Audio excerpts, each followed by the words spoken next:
Il est 6h15, Alexandre Lemaire. Bonjour Laurent Tessier. Bonjour Alexandre, bonjour Marion, bonjour à tous. Rédacteur en chef de l'émission Pascal Pro et vous sur Europe 1 entre 11h et 13h. Alors au menu aujourd'hui Laurent, la polémique continue sur la question du port du voile dans le sport. Oui, il y a une phrase qui m'a marqué hier, celle du ministre de l'Intérieur Bruno Retailleau sur Sud Radio. Lorsque je suis arrivé au ministère, on m'a rendu un rapport qui est classifié, qui est confidentiel.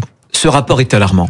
Il porte sur la stratégie des frères musulmans, qui est une stratégie de l'entrisme. Et l'entrisme, nous dit-on, c'est d'abord les clubs de sport, les associations sportives. Les frères musulmans infiltrent le monde du sport. Je me suis replongé dans plusieurs rapports et l'alerte est donnée depuis des années. Multiplication d'atteintes à la laïcité, repli communautaire, prières collectives, refus de la mixité. Les sports les plus concernés sont le football, les sports de combat, le tir à l'arc ou encore la musculation. Et donc, ça dure. Par exemple, le rapport du médiateur de la République, Bernard Stasi, en décembre 2003, page 46, c'est précis.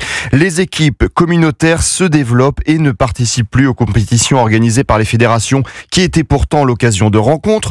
La pratique sportive féminine est en baisse sensible dans ces quartiers accueillant de nombreuses nationalités. Des femmes sont de facto exclues des stades et des piscines. 2003, toujours des clubs féminins ou mixtes disparaissent. Un repli communautaire plus subi que voulu dans bien des cas. C'était il y a plus de 20 ans. Laurent, d'autres enquêtes tout aussi édifiantes. Oui, 2015, note du service central du renseignement territorial. Des associations interrompaient les entraînements pour la prière. Des éducateurs fichés par les renseignements comme individus radicalisés. 2020, enquête du Comité national olympique et sportif français. 556 clubs affirment avoir été confrontés à des situations de communautarisme. 2020, rapport du Sénat. Le radicalisme islamiste est porté par un projet politique dont l'existence, écoutez bien, est établie au moins depuis les années 1970. 2021, je peux continuer comme ça. La ministre des Sports à l'époque, Roxana Maracineanu, déclarait que 127 des 380 000 associations sportives étaient identifiées comme étant en relation avec une mouvance séparatiste. 29 tenues par l'islam radical, vous vous rendez compte,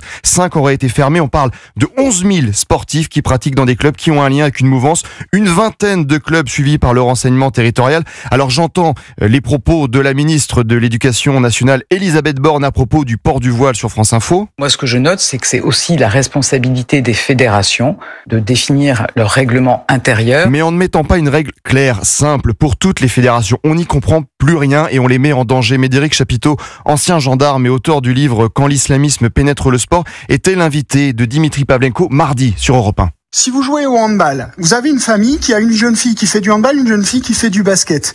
Au handball, la jeune fille a le droit de porter le voile jusqu'au niveau de l'équipe de France. Après, elle est obligée de l'enlever, donc inutile de vous dire qu'elle comprend pas. Et au basket, elle n'a pas le droit de le porter.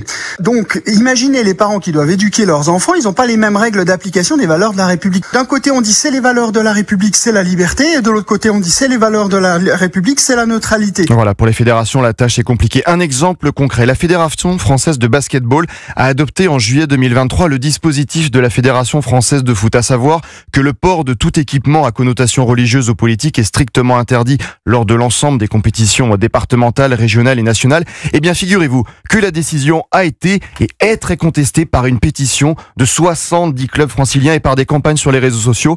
On en est là aujourd'hui. Bien, et ce sera très intéressant d'ailleurs d'entendre à ce sujet la ministre de l'Éducation, Elisabeth Borne, qui sera l'invitée tout à l'heure de la grande interview Europe 1 CNews. Elle répondra à Sonia Mabrouk à partir de 8h10. Et nous débrieferons à 11h dans l'émission avec Pascal Pro. Exactement, Laurent Tessier. À tout à l'heure, Pascal Pro et vous, à partir de 11h sur Europe 1.